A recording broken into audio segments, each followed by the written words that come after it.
ಕಿತ್ತಳೆ ಸಿಪ್ಪೆಯ ಪಾಠ. ಒಮ್ಮೆ ಒಬ್ಬ ಗುರುಗಳು ತರಗತಿಗೆ ಒಂದು ಕಿತ್ತಳೆ ತಂದರು. ಅವರು ಕಿತ್ತಳೆಯ ಸಿಪ್ಪೆಯನ್ನು ತೆಗೆದು ಕಸದ ಬುಟ್ಟಿಗೆ ಹಾಕಿದರು. ನಂತರ ವಿದ್ಯಾರ್ಥಿಗಳನ್ನು ಕೇಳಿದರು, ಕಿತ್ತಳೆ ಮುಖ್ಯವೇ, ಸಿಪ್ಪೆ ಮುಖ್ಯವೇ? ಎಲ್ಲರೂ ಉತ್ತರಿಸಿದರು, ಕಿತ್ತಳೆ ಸರ್, ಸಿಪ್ಪೆ ಬೇಡದದ್ದು.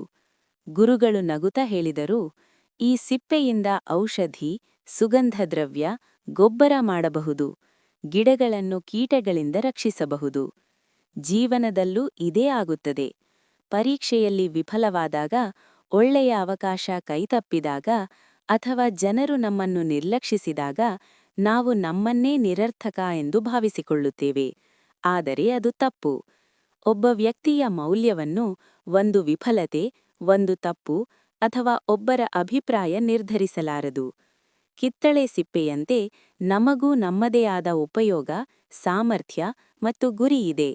ಅದು ತಕ್ಷಣ ಕಾಣಿಸದಿರಬಹುದು, ಆದರೆ ಸರಿಯಾದ ಸಮಯದಲ್ಲಿ ಸರಿಯಾದ ಪ್ರಯತ್ನದಿಂದ ಅದು ಬೆಳಕಿಗೆ ಬರುತ್ತದೆ. ವಿದ್ಯಾರ್ಥಿಗಳೇ, ಪರೀಕ್ಷೆಯಲ್ಲಿ ಕಡಿಮೆ ಅಂಕ ಬಂದರೂ ಇತರರೊಂದಿಗೆ ಹೋಲಿಸಿಕೊಂಡು ದುಃಖಪಡಬೇಡಿ.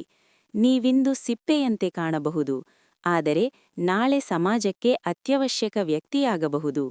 ನಿಮ್ಮ ಶ್ರಮ, ಧೈರ್ಯ ಮತ್ತು ಆತ್ಮವಿಶ್ವಾಸವೇ ನಿಮ್ಮ ನಿಜವಾದ ಮೌಲ್ಯ.